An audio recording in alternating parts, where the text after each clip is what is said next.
I think the person who currently occupies the White House has no business being there and is making a chaotic mess of our country. It's just ridiculous that these things are going unchecked. Hey, hey, ho, ho, Elon Musk has got to go. Hey, hey, ho, ho, Elon Musk has got to go. If you bought a mattress today, no judgment, but that is how thousands of our fellow Americans decided to spend their day today. It is what is being called the Not My President's Day protests.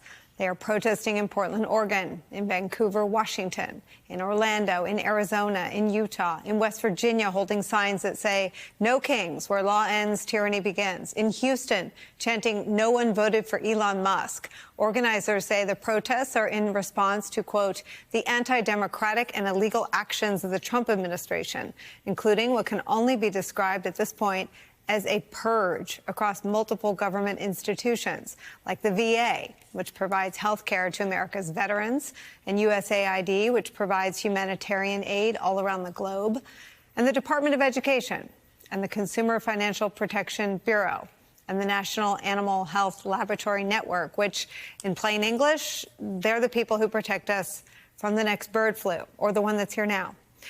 But as the Trump administration is learning, when you use a blunt instrument instead of a scalpel or a budget plan to suddenly and abruptly shrink government agencies, you end up kneecapping the things that are actually essential to American life and Americans and their family safety and a family's money. When you take a blowtorch to all American institutions, as the Trump administration is doing, people tend to rise up and protest. The other thing that happens, well, stuff usually backfires, like how it backfired when the Trump administration fired nuclear safety workers whose agency oversees the nation's nuclear stockpile. And then after firing them, thought, maybe we need those guys. They are now trying to unfire them, but they can't because they're struggling to find them because they didn't have their new contact information. Or the decision to fire hundreds of FAA employees just as that agency is reeling after the deadly collision at Reagan National Airport less than 1 month ago. Air safety, nuclear weapons, they're at the tippy top of things that all Americans, regardless of their ideological leanings, want their government to get right. They don't want to think about those things or worry about those things.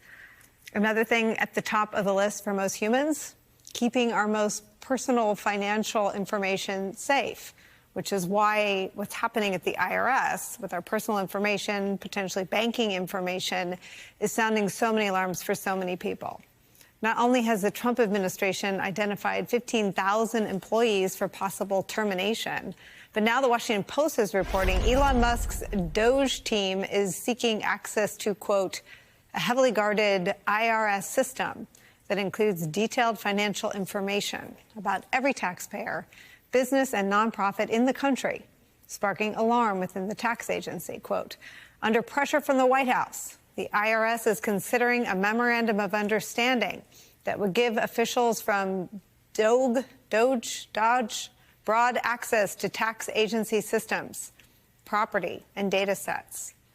Again, nuclear warheads, air travel safety for everybody getting on a plane, all of our most personal financial information. That's what they have their hands in today. Let's bring in some of our favorite reporters and friends. The president of Media Matters for America, Angelo Carusone, is back.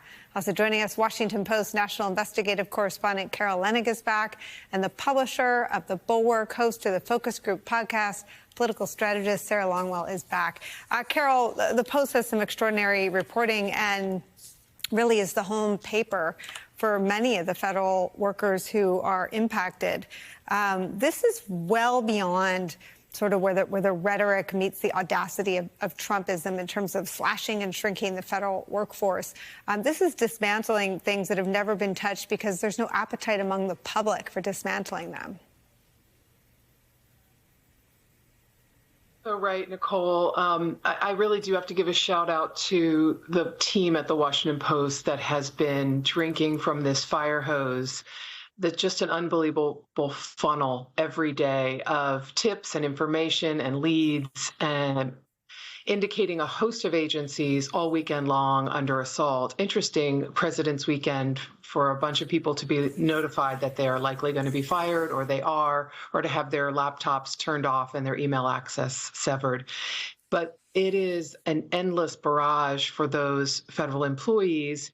And before we start to get out the violins about civil servants and how distressing this is for people's lives, we do have to think about the public. Every single agency you mentioned touches somebody's life. I've seen farmers taking to social media in a way that they have never before, complaining that this blunt instrument basically denied them their access to a conservation agent who has helped them for decades with their farming and with their finances. And now they are, out of luck. I have seen a host of people complaining about whether or not they're going to get on a regional jet because they have close friends who've been terminated, whose job is making sure that equipment and safety is paramount, and certainly at every airport, but especially in busy airports. And now people are wondering, is that going to be safe?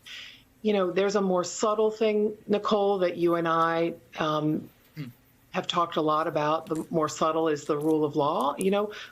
Countries that get rid of and frighten all of their career public servants at the Department of Justice and the FBI who investigate corruption and bribery essentially end up with a country where bribery and corruption rules. And that's a big worry for a lot of the people that I talk to as well. There's so much here, and the access to the IRS information is, of course, worrisome because it's not a national security matter.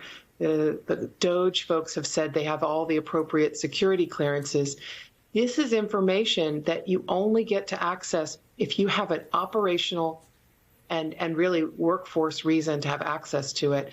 And the blunt instrument that's being used by DOJ so often has been inexact, has been a little bit careless, as we can talk about a little bit more about the probationary employees. And so when they start to ransack through some of the most sensitive information about your financial records, your taxes, your decision-making with your finances, people are reasonably very worried.